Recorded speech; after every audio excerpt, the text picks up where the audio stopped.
Bonjour à tous et bienvenue à toi, aventurier de Red Pill. Aujourd'hui, je refais une vidéo sur Red Pill, donc, mais à une différence près, c'est qu'aujourd'hui, je ne vais pas utiliser Putty, je vais utiliser uniquement la machine qui va recevoir XPnology via Red Pill. Donc, je vais refaire de ce fait un certain nombre d'étapes qui ont déjà été faites sur une autre vidéo, à savoir aller récupérer donc sur le GitHub de PocoPico, merci à lui, ce qu'on a besoin. Donc une fois qu'on est sur sa page GitHub, on télécharge l'intégralité des fichiers.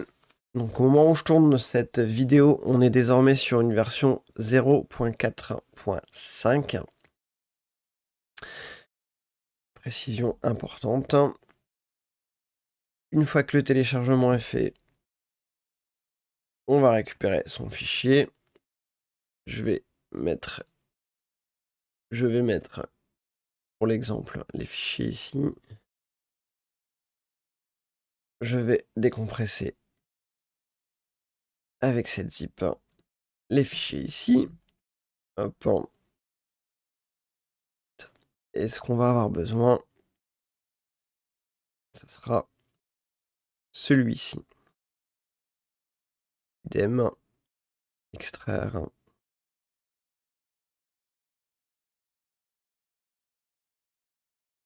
Ok, une fois qu'on a fait ça, on va pouvoir aller écrire sur notre clé USB.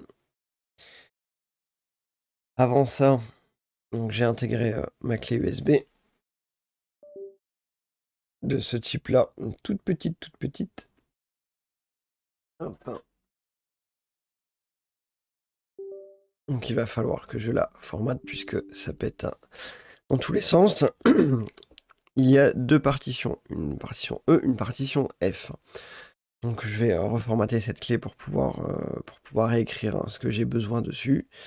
Pour ce faire, je vais utiliser de nouveau Rufus, qui est très pratique dans ce sens-là. Donc là, il récupère ma clé. Il me dit qu'il a plusieurs partitions, mais ça en non débarrable par défaut. Et il va aller me supprimer le tout.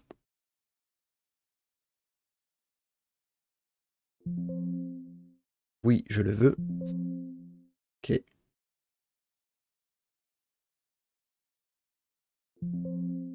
Voilà, on se retrouve avec une clé USB plus lambda. Propriété. Voilà. Tout ce qu'il y a de plus classique. On pourrait très bien le reformater à partir de là en mettant tout par défaut. Si on veut refaire OK, ça va aller vite. Voilà, tac, c'est terminé. Ensuite, on met l'image sur la clé. Donc pour ce faire, moi j'utilise Win32 disque imageur. Je vais aller chercher mes fichiers. Donc,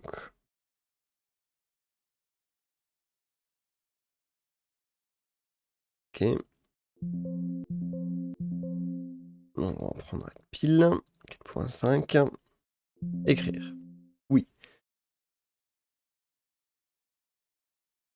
Patienter le temps que l'écriture soit faite.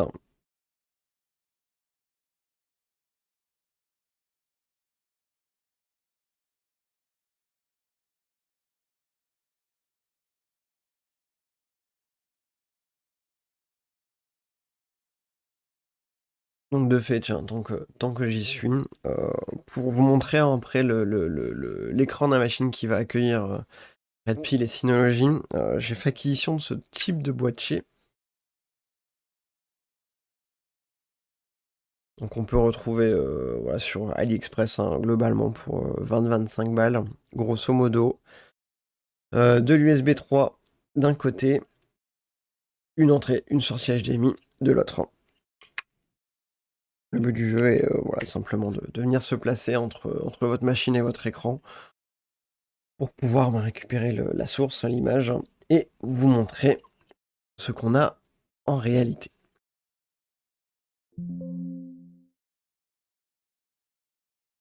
Ok, donc il a fini, il a écrit tout ce qu'il fallait. Clac, ok, ok. C'est terminé. Donc, je reprends ma clé USB. Hop. Et c'est terminé de ce côté-là. Je fais quelques modifs et je reprends tout de suite. Ok. Bon, j'ai tout branché. Je vais vous mettre un aperçu de l'autre écran. Hop. Voilà, désolé, c'est pas beau, mais on fait avec. Donc, on démarre. Pour moi, ça va démarrer directement sur la clé USB. Sinon, CF9 pour lancer le tout. Je vérifie juste que ça tourne. Voilà, donc là, on démarre côté BIOS. Donc, c'est une vieille machine, une nouvelle fois. Voilà, donc vous voyez que je ne fais rien. Ça se lance absolument tout seul.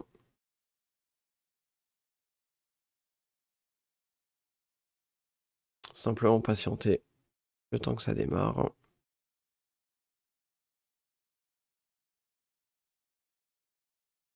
Et pendant ce temps-là, je vais aller récupérer les infos dont j'ai besoin. Je le ferai peut-être juste après que vous voyez comment ça démarre.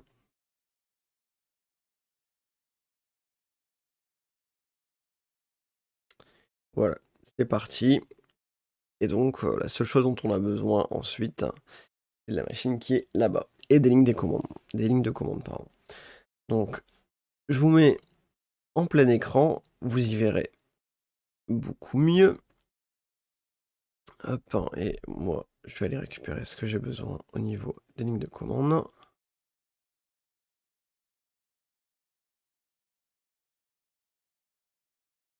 Ok, et on est parti. Donc, juste pour vous reprendre 2 minutes. Hop.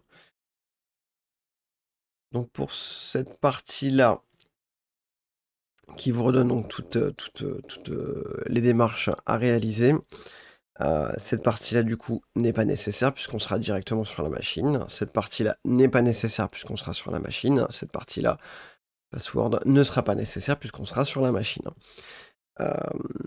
Toutes ces parties-là, elles, seront nécessaires dans tout ce qui va venir après ça. Je vais répéter, mais comme on va être sur l'autre machine, par défaut, le clavier est en QWERTY. Donc quand vous ferez un A, en réalité, vous ferez un Q. Donc il faut faire gaffe simplement de ce côté-là à ce qu'on va écrire. Je vais sûrement faire des erreurs, ne m'en voulez pas. J'essaierai de vous mettre les bons... ce qu'il faut mettre avec un clavier AZERTY pour fonctionner sur du QWERTY. Et vous y verrez, je pense, comme c'est un peu plus clair. Et ça vous permettra de tout installer sans avoir nécessairement besoin de mettre Putty, de faire la connexion dessus. J'ai vu que certaines personnes avaient un petit peu de mal et ça posait problème. Là, aujourd'hui, on va faire ça. Ok, donc moi, je me garde ça à l'écran. J'ai pas la connaissance infuse. Je vous mets de l'autre côté et je bouge mon micro.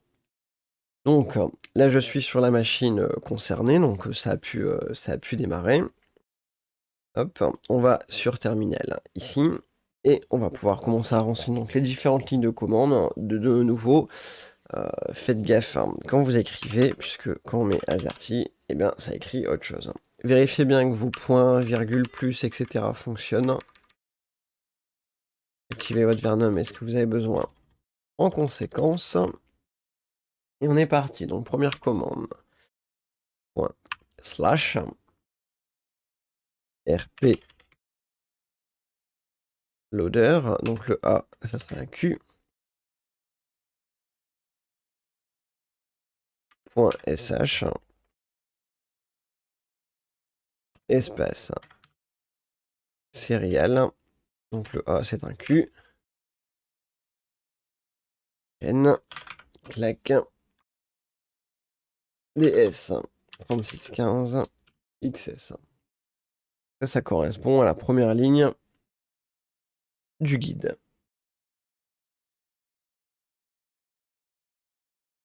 Vous voyez que je suis bien là-bas. Et donc, là, ce qu'on a écrit, c'est celle-ci.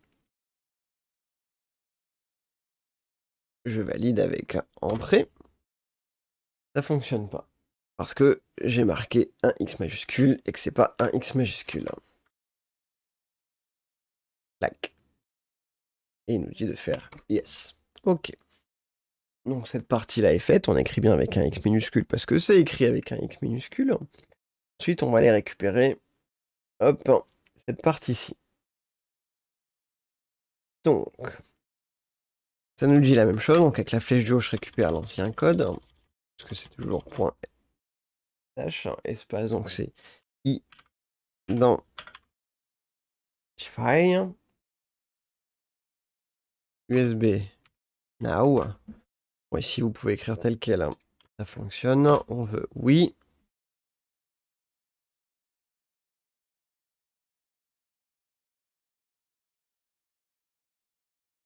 Voilà. Ensuite, on va faire cette commande-là. Pareil, flèche du haut. Je reprends ce que j'ai fait d'avant, un peu plus vite. On met donc SATA-map, donc le A est un Q, donc SQ et Q, MQ. Ça, le M n'est pas le bon. Le M est une virgule. Map, espace. Now, donc le W, c'est pas W, c'est le Z. Ok, ça donne cette valeur-là. Yes. Ok. Et il nous reste la dernière partie à écrire, qui est celle-ci. On recommence.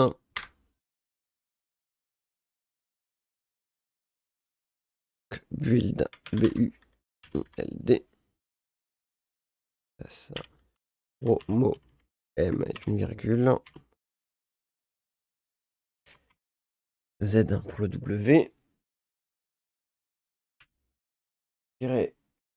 7.0.1-42-218. Hunter.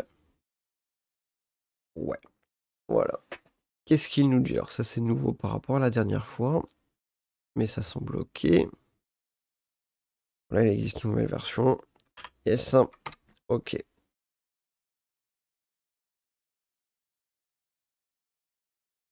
Donc, je relance juste la dernière ligne pour... Il relance le tout. Donc tout doit être ouvert avec des OK un peu partout. Il va aller récupérer le patin qu'il a besoin.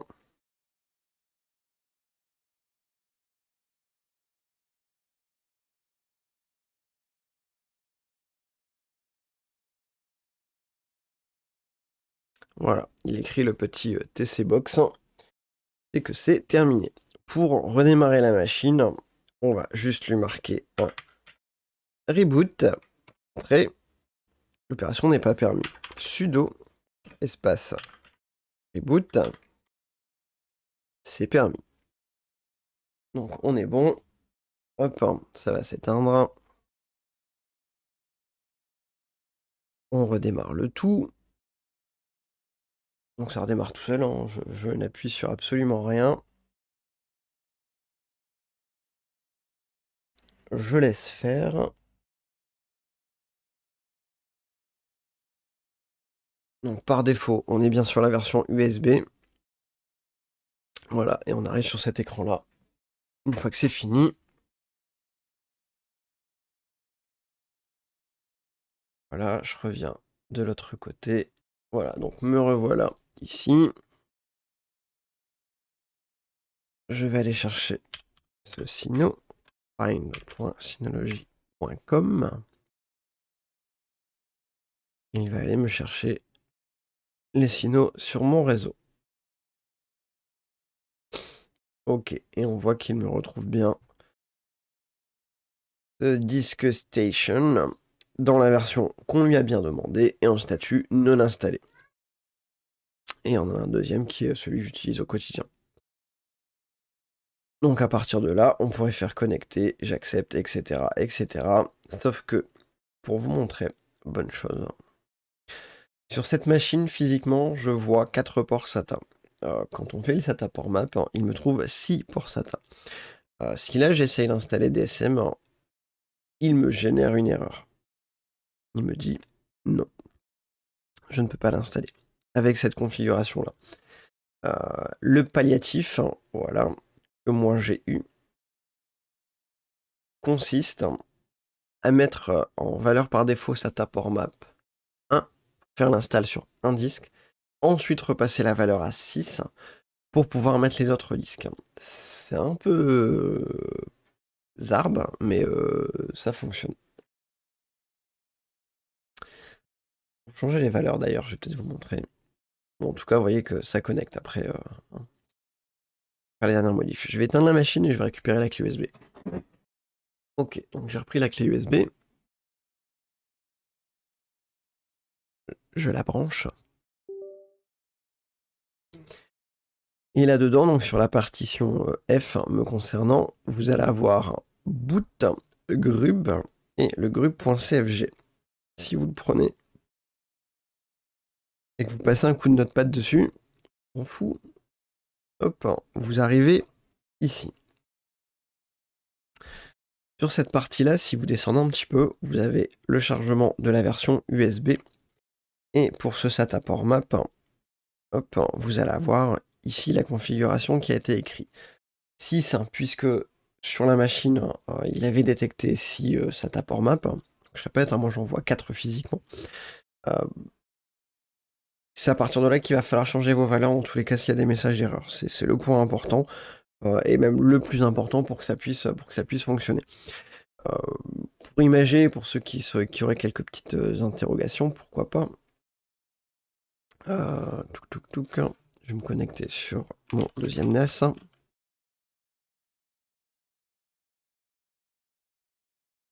Tac.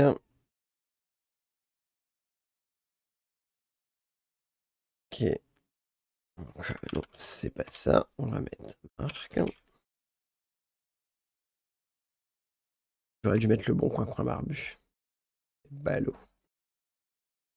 Donc pour vous montrer, dans le gestionnaire de stockage, vous voyez qu'on a 1, 2, 3, 5. Donc voilà. Moi ça fonctionne avec 6. Une fois l'installation faite, mais pour installer, j'ai dû mettre SATA port map 1. Ou peut-être 2 maximum, 1 ou 2 en fonction des disques que j'avais mis à l'intérieur, faire l'installation et ensuite pouvoir mettre 6 pour que ça puisse fonctionner et récupérer les autres disques. Donc là il y a pas mal de tests à faire, tout dépend de votre machine, je peux pas vous dire à l'avance ce qu'il en est. Un sujet qui est un peu tordu, un peu complexe quand même, mais voilà, il faut que vous y penchiez via le forum XPnology pour trouver des réponses à ces questions-là. En tout cas, voilà, j'espère que ça a pu aider un certain nombre de personnes voilà, à installer Redpill sans aucun autre outil que Redpill et la machine concernée finalement. Ça s'arrête là, pas de poutis. Voilà, j'espère que ça a pu vous être utile. N'hésitez pas à faire tous les conneries de YouTube si ça vous intéresse, hein. Les abonnements, les pouces, les commentaires, tout ce que vous voulez. N'hésitez pas, et peut-être à bientôt pour de prochaines vidéos. Salut!